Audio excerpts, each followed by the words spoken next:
Hello everyone. आज की पूरी वीडियो में मैं आपको ये बताने वाली हूँ कि आपको रिवीजन कैसे करना है एक प्रॉपर तरीके से। और अगर आप रिवीजन कर रहे हो तो उसके क्या क्या बेनिफिट्स होंगे, आपको क्या क्या चीजें उसके अंदर देखने को मिलेंगी, आप कैसे अपने मार्क्स को इम्प्रूव कर पाओगे। और सबसे इम्पोर्टेंट जो मेजर डिफरेंस क्रिएट करता है एक टॉपर के बीच में, वो यही रिवीजन ही होता है। और कुछ इसके अलावा एक दो स्टेप्स और होते हैं, वो अगर आप फॉलो करते हो तो डेफिनेटली आप टॉपर बन जाओगे, है ना। तो स्टार्ट करते हैं रिवीजन। देखो, हाउ टू रिवीजन मतलब सबसे अच्छा तरीका। देखो, जब भी कोई ना प्रिपरेशन कर रहा होता है, सबकी ना अब तैयारी वैयारी हो गई है ना, सब कुछ हो गया है। अब अभी आपके कोचिंग्स में चैप्टर्स चल रहे होंगे तो उन चैप्टर्स की भी आपको रिवीजन करना है। ये नहीं ये मैं ये बता रही हूँ कि भाई पूरा सिलेबस कंप्लीट हो जाए उसके बाद कैसे क्या रिवीजन करना है, नहीं। आपको हर चैप्टर के लिए यही सेम चीज अप्लाई करनी है। इसी तरीके से आपको पूरा का पूरा रिवीजन करना है। अगर आप ऐसा करोगे ना तो डेफिनेटली आपका अच्छा स्कोर जाएगा, है ना।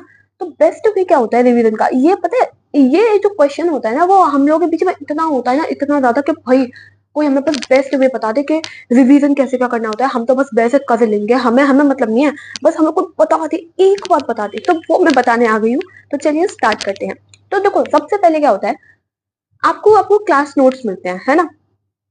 कोई प्रॉब्लम नहीं है, आपके ट्यूशन में जो आपके क्लास नोट्स कराए उनको लेकर आइए। ठीक है, उनको रिवीजन करिए। रिवीजन इन द सेंस उनको पढ़िए, समझिए, है ना। जो जो अगर रिवीजन कैसे करना है आपको, जब आप उन लाइंस को पढ़ रहे होगे, जैसे मान लो ये पूरी एक लाइन लिखी हुई है ना। आपने उसको पढ़ा, पढ़ने के बाद आपको दिमाग में क्या चीज रिकॉल हुई कि जब जो टीचर ने उस टाइम पे जो एग्जाम्पल लिए थे, उस टाइम पे जो उन्होंने जिस तरीके से समझाया था, वो आपके दिमाग में पूरा आ रहा है और आप उसको अच्छी तरीके से समझ पा रहे हो। तो वही बढ़िया है। तो वो आपका कॉन्सेप्ट क्लियर है। और अगर मान लो आपने पढ़ा, आपको कोई पल्ले ही नहीं पड़ा, है ना, तो वो आपका वीक है, तो उसे जाके आप टीचर से पूछो। उसके बाद क्लास नोट्स के बाद जो इंपॉर्टेंट चीज होती है टीचर्स आपको प्रोवाइड करते हैं, दैट इज कॉल्ड डीपीपीज। क्या होते हैं आपके पास, डीपीपीज होती है। आपको फिर डीपीपीज को सॉल्व करना है। डीपीपीज को क्यों करते हैं हम सॉल्व, सो दैट आपने जो भी पढ़ा है ना उसके कॉन्सेप्ट क्लियर हो सके, और आपने जो भी पढ़ा है वो सही मायने में आप सही आपने समझा भी है कि कुछ उल्टा सीधा समझ लिया है, तो वो आपके डीपीपीज के थ्रू सॉल्व हो जाता है। फिर उसके बाद ट्यूशन वाले क्या करते हैं, मॉड्यूल्स करवाते हैं।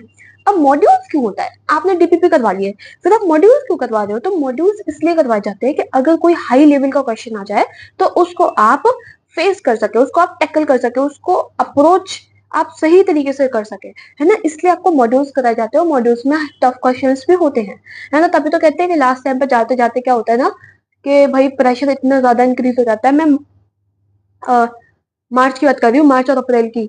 तो फिर टीचर्स ये बोल देते हैं एक काम करिए, आप मॉड्यूल्स छोड़िए, आप डीपीवी को कर डालिए और पीवाईक्यूज को कर डालिए। क्यों, क्योंकि मॉड्यूल्स थोड़े टफ होते हैं, है ना। उसके बाद फिर आपसे क्लास का क्वेश्चन। तो आपको करना क्या है, आपने क्लास नोट्स पढ़े, क्लास नोट्स को पढ़ने के बाद आपने सबसे पहले डीपी सॉल्व करी।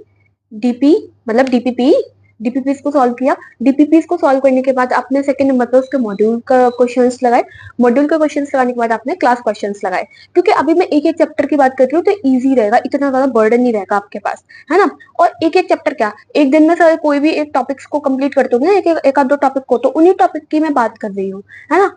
तो ये तीनों चीजें क्या होती है, ये तीनों चीजें this is only for practice. ये सिर्फ आपकी प्रैक्टिस के लिए होती है। डीपीपी, मॉड्यूल, क्लास के क्वेश्चंस, ये सब आपके क्या होंगे, सिर्फ प्रैक्टिस के लिए होंगे। अब आप ये आपने ये तीनों चीजें सॉल्व कर ली। वैसे जहां तक है वहां तक अगर आप तीनों चीजें सॉल्व कर लोगे तो डेफिनेटली आप पीवाईक्यूज को तो तुरंत यूं चुटकियों में सॉल्व कर डालोगे, क्योंकि इसमें बहुत अच्छे अच्छे क्वेश्चंस आते भी हैं। जैसे 2085 का हुआ था, उसमें तो भाई घमासान युद्ध हो गया था। पीवाईक्यूज। अब रियल चेकिंग आपकी कहाँ होती है कि आपने जो भी टॉपिक पढ़ा, जो भी चैप्टर पढ़ा, जो भी कॉन्सेप्ट को क्लियर किया, आप उसके क्वेश्चंस को सॉल्व कर पा रहे हो या नहीं, है ना। तो सबसे रियल चेकिंग का होती है, तो वो आती है हमारी पीवाईक्यूज में। क्यों, क्योंकि अल्टीमेटली आपको पता तो नहीं कि नीट में कैसे क्या क्वेश्चंस आते हैं, है ना। कैसे क्या आपको उनको अप्रोच करना है, कैसे क्या आपको उनको हैंडल करना है ना। वो आपको यहाँ पे पीवाईक्यूज में देखने को मिल जाएगा। तो ये आपकी रियल चेकिंग है, मतलब जो आपने पढ़ा उस से रिलेटेड आपसे क्वेश्चन सॉल्व हो भी पा रहे हैं या नहीं, है ना। उसके बाद आपने ये भी कर लिया। पीवाईक्यूज को करने के बाद जो इंपॉर्टेंट काम होता है, जो यहीं पे मेजर डिफरेंस टॉपर जो बच्चा कर जाता है, दैट इज कॉल्ड टेस्ट। क्या होता है, हमारे पास टेस्ट होता है। घबराने की बात यह, मैं टेस्ट के उन बच्चों की भी बात करूंगी जो मिस्टेक करते हैं और ना जो जो टेस्ट तो मतलब 70, 80, 100, 150, 200 तक लगा जाते हैं, लेकिन उनके मार्क्स तब भी अच्छे नहीं आ पाते हैं, है ना। वो कुछ मिस्टेक्स को करते हैं, वो मैं आज आपको बताने वाली हूँ। ओह कैमरा तो वो सॉरी ये तो बंद हो गया, है ना। वो मैं आज आपको बताने वाली हूँ, ठीक है। तो टेस्ट, अब सबसे इम्पोर्टेंट चीज होती है कि टेस्ट करते क्यों हैं भाई। टेस्ट हमने लगाया, वो क्यों लगाते हैं? तो सिंपल सी बात है, टेस्ट हम इसलिए लगाते हैं सो दैट हम अपने आप की सेल्फ एनालिसिस कर सकें कि हमें कितना पता है ना। हम कितना उस टाइम पे उस प्रेशर में बैठ के पेपर को दे पा रहे हैं, हम कितना, हमारा जो मेंटल है ना वो स्टेबल है हम, है ना। क्योंकि पेपर देना is not a big thing. Again मानो, वहां पे बैठना, अपने ब्रेन को ट्रेन करना, ये सबसे बड़ा इंपॉर्टेंट फैक्टर है। क्योंकि आप चाहे कितना अंधाधुन पढ़ाओ, कितना भी अंधाधुन पढ़ा है, उस टाइम अगर आपका दिमाग ने काम नहीं किया ना, तो वो अंधाधुन ही रह जाना है आपका, ठीक है। तो ये इसलिए करते हैं हम टेस्ट को, किस लिए करते हैं? सेल्फ एनालिसिस के लिए करते हैं। टेस्ट में आप कैसा परफॉर्म कर रहे हो, आपको पता होना चाहिए कि आप कहाँ पे स्टैंड कर रहे हो। अब ये नहीं है कि किसी के कम मार्क्स आ रहे हैं तो आपने सोच लिया कि आप वहां स्टैंड कर रहे हो, अब आप ऊपर नहीं आ सकते। नहीं यार, ऐसा मत सोचना, है ना। ये सिर्फ आपके सेल्फ एनालिसिस के लिए, जो चीज आपको नहीं समझ में आ रही है, जहाँ पे आपके कम मार्क्स आ रहे हैं, उसको दोबारा पढ़ो। यही तो होता है टेस्ट का काम, है ना। फिर जैसे आपने टेस्ट दिया, है ना, फिर आपने उसका सेल्फ एनालिसिस किया। सेल्फ एनालिसिस में करने के बाद आपको पता चला कि आपके कहाँ अच्छे मार्क्स आए, कहाँ कम मार्क्स आए, तो उसके अकॉर्डिंग आप अपनी मिस्टेक्स को फाइंड आउट करो, है ना। फाइंड आउट योर मिस्टेक्स, है ना। फिर उन जो आपकी मिस्टेक्स निकली उनको फिर आप इम्प्रूव करो, कैसे भी करके। अब इम्प्रूव कैसे करेंगे? सिंपल सी बात है, जो आपको समझ में नहीं आया उसको दोबारा पढ़ो, तब भी समझ में नहीं आया, फिर दोबारा पढ़ो, तब भी समझ में नहीं आया, टीचर से जाकर कल पूछो, तब भी समझ में नहीं आया तो एक दो बार और पढ़ो, टीचर से बोलो कि हमें कोई अलग एग्जाम्पल देके पढ़ाए, तब भी समझ में नहीं आया, यूट्यूब पे देख लो, यूट्यूब पे कितने सारे आपको 3D में दिखा देंगे, है ना। तो वहां से आप लोग पढ़ो, लेकिन अपनी मिस्टेक्स को फाइंड आउट करो। टेस्ट देना यार ये नहीं है कि मतलब आपने टेस्ट दे दिया और बस हो गया, ठीक है। अब सबसे पहले मैं इंपॉर्टेंट बात करने वाली हूँ कि भाई मिस्टेक्स, कौन कौन से मिस्टेक्स होते हैं जो स्टूडेंट मेजरली करते हैं, जिनकी वजह से उनके जो टेस्ट में मार्क्स हैं वो कम आते हैं, ठीक है। ये कॉमन मिस्टेक है, एक आध दो और होगा, इसके अलावा वो मैं ओरली डिक्टेट कर दूंगी, रिटन में बस इतना ही है, वो मैं आपको बताने जा रही हूँ, ठीक है। सबसे पहला सबसे पहला ये है कि बच्चे क्या करते हैं, रिवीजन नहीं करते, डायरेक्ट क्वेश्चन पेपर देने चले जाते हैं। सबसे पहले यही है, क्या है कि रिवीजन नहीं किया, डायरेक्ट टेस्ट देने पहुंच गए। हाँ तुम तो महारथी हो ना, तुम्हारे दिमाग में तो पूरा ब्रह्मांड समाया हुआ है, तो तुम्हें तो सब पता रहता है ना कि कहाँ पे क्या करना है। रिवीजन ही नहीं कर रहे, मतलब ना तुमने क्लास नोट्स को देखा, ना तुमने एनसीईआरटी को देखा, ना तुमने इंपॉर्टेंट कॉन्सेप्ट्स को देखा, तुम डायरेक्ट कहाँ चलेगा, हाँ भाई हम तो जड़ी बूटियां खाते हैं, हम डायरेक्ट टेस्ट देने जाते हैं। तो ऑब्वियसली बात है, जब तुम कुछ रिवीजन ही नहीं करोगे तो तुम्हारे मार्क्स तो कम आएंगे।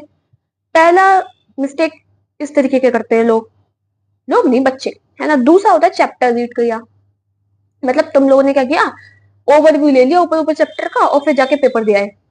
तो ऐसा थोड़ी है, अगर तुम चैप्टर रीड करोगे और ऊपर ऊपर से और फिर पेपर देने जाओगे तो ऐसे थोड़ी अच्छे मार्क्स आपके आ जाएंगे। फिर तीसरा होता है कि आपको कॉन्सेप्ट तो पता है, लेकिन हुआ क्या है, कॉन्सेप्ट की खिचड़ी बन गई है। खिचड़ी बन गई है इन द सेंस कि कॉन्सेप्ट आपस में मर्ज हो गए, मतलब थोड़ा कॉन्सेप्ट ये आया, थोड़ा कॉन्सेप्ट ये आया, वो आपस में मर्ज बन के कुछ अलग ही कॉन्सेप्ट बना दिया आप लोगों ने, और उसके अकॉर्डिंग आप पूरे प्राउड के आंसर भी लिख के आ रहे हो कि यही होगा, है ना। वहां भी वो आपकी मिस्टेक्स होती हैं। फिर अब ये जो कॉन्सेप्ट वाला जो मैं बता दी थी ना, कॉन्सेप्ट आपस में मिलकर खिचड़ी क्यों बन जाती है, तो सबसे इंपॉर्टेंट होता है कि क्यों बनती है, मतलब ऐसा होता क्यों कॉन्सेप्ट आपस में, पांच छह कॉन्सेप्ट आपस में मर्ज हो जाते हैं। तो उसका एक एक ही रीजन है कि भाई आपका ना जो टॉपिक है या फिर जो कॉन्सेप्ट है या वो चैप्टर क्लियर नहीं है। मानो या मत मानो, कितना भी आप अंधाधुन चिल्लाते रहोगे नहीं मेरा तो क्लियर है, तब भी ऐसा हो जाता है मेरे साथ, आपका वो टॉपिक और चैप्टर क्लियर ही नहीं है। क्योंकि अगर ऐसा मर्जिंग वाला सीन आपके साथ हो रहा है तो मतलब देयर इज नो सेंस यार, तुम कैसे बोलोगे कि तुम्हारा कॉन्सेप्ट क्लियर है? क्योंकि अगर कॉन्सेप्ट क्लियर होगा ना तो तुम्हें मर्जिंग का कोई इश्यू आएगा ही नहीं, कोई मर्जिंग का इश्यू नहीं आने वाला। फिर तुम डायरेक्ट जाओगे और क्वेश्चंस को सॉल्व करके आओगे एकदम बेस्ट अप्रोच के साथ, है ना। मर्जिंग का सीन नहीं आएगा अगर तुम्हारा कॉन्सेप्ट एकदम क्लियर होगा तो, है ना। चौथा जो इम्पोर्टेंट होता है कि सिलेबस ही कंप्लीट नहीं है। भाई ये तो धुरंधर होते हैं। जैसे आपको पेपर बताते हैं ट्यूशंस में, कोचिंग्स में आपको पेपर बताया कि इस संडे आपको पेपर होने वाला है ना, कि आपके बायो में आएंगे 3 चैप्टर, फिजिक्स में आएंगे 2 चैप्टर, केमिस्ट्री में आएंगे आपके 2 चैप्टर।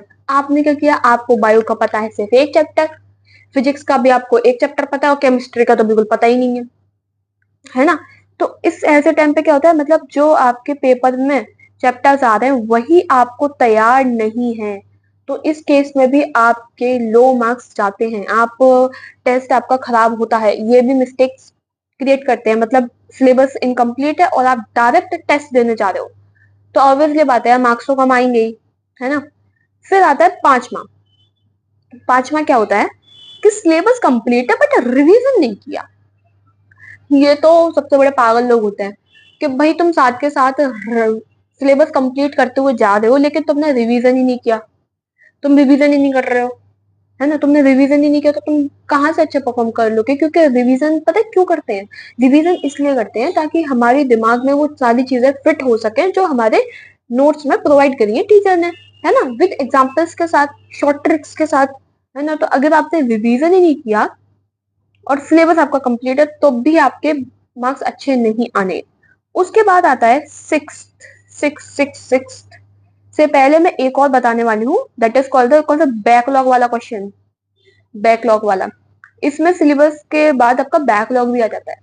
यार देखो, बैकलॉग क्रिएट मत करो, क्योंकि प्रॉब्लम आप नहीं होनी है, प्रॉब्लम आप नहीं होनी है। अगर आप बैकलॉग को क्रिएट कर लोगे तो तुम खुद सोचो, मैं मानती हूँ ये 6 या 7, 6 या 7 लेक्चर्स का अगर बैकलॉग हो रहा है तो इट्स ओके।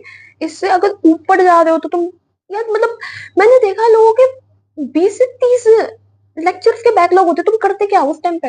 मैं मानती हूँ कि हर दिन सेम नहीं होता, हर महीना सेम नहीं होता, है ना, तो हर वीक सेम नहीं होता, आपको कहीं जाना भी होता है, तो मानती हूँ। तो मैं बोल तो रही हूँ 6 से 7 लेक्चर्स के बैकलॉग हो गए, बहुत है। अब भाई बहुत से बच्चों के होते हैं 25 से 30 बैकलॉग होते ही चले जाते हैं, करते ही क्यों हो। तुम्हारा मन नहीं लग रहा ना, सिर में कितना भी दुख रहा है, तुम्हारा मन कर रहा है, तुम बस बैठ जाओ यार, उठ के तुम बस बैठ जाओ, वहां पे बैठ गए लेक्चर्स को अटेंड करने के लिए, और जो टीचर ने दिया बस वो लिखते चले आओ। बस बैठ जाओ यार, उठ के बैठ जाओ, इतना तो काम कर सकते हो ना। बस उठ के तुमने क्या करना है, तुमने बस बैठना है। हम्म, तुमने बस बैठना है।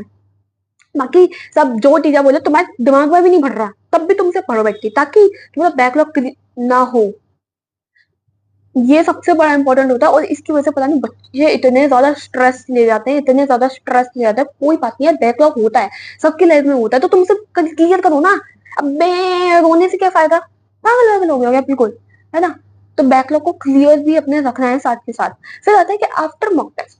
अब ये तो मैंने पूरी की पूरी बातें कर ली कि भाई मिस्टेक्स कौन कौन सी होती है जो स्टूडेंट्स मेजरली करते हैं। मेजरली यही होती है कि आपने पढ़ा नहीं है, या फिर बिना रिवीजन करे टेस्ट देने चले गए, या फिर जो आपने टेस्ट दिया, हाँ मतलब आपने टेस्ट दिया कोई भी, या फिर मॉक टेस्ट दिया, उसके बाद आपने सेल्फ एनालिसिस नहीं किया। यही पे बहुत बच्चे मार खा जाते हैं। कैसे, देखो मैं बता दूं कैसे। आपने ना मॉक टेस्ट दिया, मॉक टेस्ट के बाद क्या किया आपने ना, सेल्फ एनालिसिस नहीं किया, मतलब अपने बारे में जाने नहीं कि आप कहाँ मिस्टेक्स कर रहे हो, कहाँ पे आपका प्लस पॉइंट है, कहाँ पे आपका नेगेटिव पॉइंट है, कहाँ पे आप है ना तुरंत भूल जाते हो, कहाँ पे आपका दिमाग काम करना हैंग हो जाता है। आपने ये सारी चीजें एनालिसिस नहीं करी, है ना। उसके बाद क्या हुआ एट द एंड, है ना,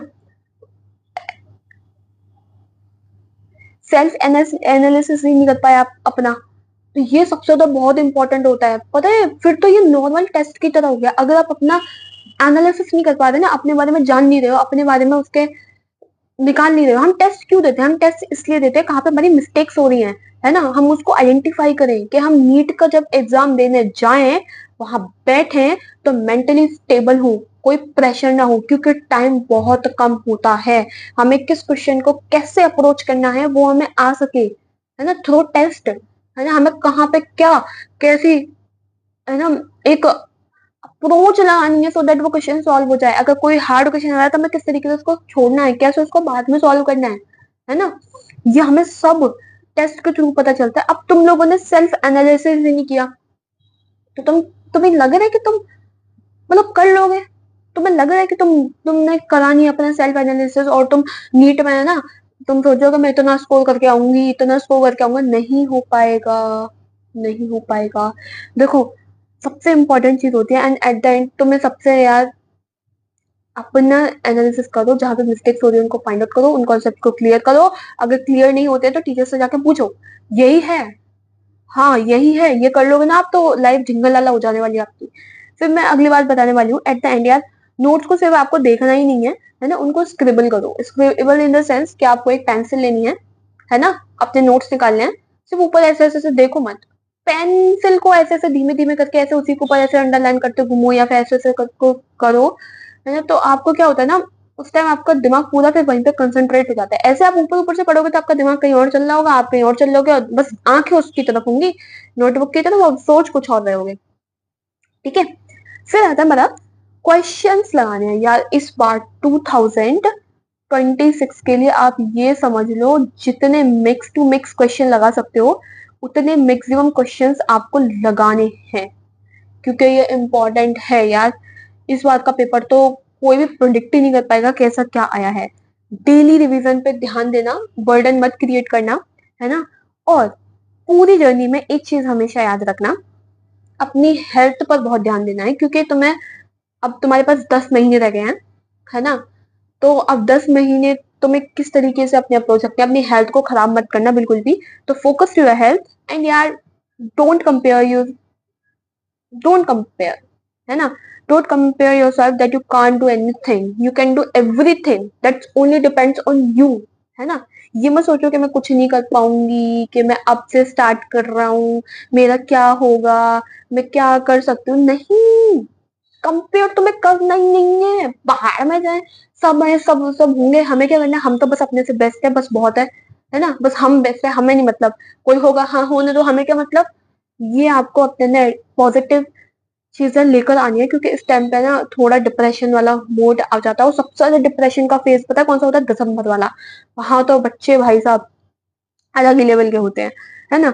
एंड हमेशा याद रखो यार, you are the best and you can do it. हमेशा याद रखना, if you think that you can't, then you can't, है ना। अगर तुम सोचते हो कि तुम नहीं कर सकते तो तुम नहीं कर सकते, अगर तुम सोचते हो that you can, then you can, अगर तुम सोचते हो कि तुम कर सकते हो तो तुम कर सकते हो। It's only depend in your mind, है ना। ये सब तुम्हारे माइंड में डिपेंड करता है ना। और if you want to successful person, है ना, उसकी कुछ चीजें होती हैं, वो तुमने फॉलो कर ली तो लाइफ झिंगल वाला है। डिस्ट्रैक्शंस मत करना अपनी लाइफ में, क्योंकि ये तुम्हारा सबसे पीक पॉइंट चल रहा है। तुम्हें अपने ऊपर बिलीव रखना है यहाँ पे। You have to consistent, you have to self discipline, commitment to yourself, कि दैट आज मुझे इतना करना है तो बस करना है। कमिटमेंट कर लो, पहाड़ में जाए, कुछ भी आ जाए, आंधी तूफान, मर जाऊं मैं, लेकिन करना है तो करना है आज। ठीक है, you have a great personality, ये बात हमेशा याद रखो। स्टार्ट करो वर्कआउट करना। आई नो स्टार्टिंग में बहुत ज्यादा प्रॉब्लम क्रिएट होगी, तुम्हें बहुत ज्यादा फ्रस्ट्रेशन होगा, तुम्हें ज्यादा पढ़ने से भी पता, तो मान लो वॉमिटिंग से फील होने लगती है, तो तुम्हें अगर वॉमिटिंग फील होती है, इट्स ओके। अगर तुम्हें पेन हो रहा है, इट्स ओके। हमेशा याद रखना, पेन ना तुम्हें बेस्ट वर्जन बना के देता है तुम्हारी लाइफ का, है ना। तो ये चीज हमेशा याद रखना, है ना। तो that's it for today's video. मिलते हैं नेक्स्ट वीडियो में। और रिवीजन पे मैं अभी भी बोलती हूँ, जितना हो सके मैक्स टू मैक्स फोकस करना है आपको। That's it. और कोई भी की नहीं है सक्सेस होने की, रिवीजन ही है। ज्यादा लंबी होगी वीडियो, बट क्या करूं, बताना तो आपको सारा था ना। चलो मिलते हैं फिर नेक्स्ट वीडियो में। ज्यादा टाइम वेस्ट नहीं करती हूँ मैं, अपनी रिवीजन में फोकस करो, जितना हो सके उतना मैक्स टू मैक्स क्वेश्चन को सॉल्व करो, हार्ड टू हार्ड क्वेश्चन को सॉल्व करो, फिजिक्स के मोस्टली, है ना, और केमिस्ट्री के भी, बायो के भी लगाओ। थोड़े आउट ऑफ जाओ, ज्यादा आउट ऑफ मत चले जाओ कि बहुत ही दूर चले जाओ, नहीं, हल्का फुल्का आउट ऑफ जाओ, है ना। ओके बाय, मिलते हैं नेक्स्ट वीडियो में, तब तक के लिए बाय।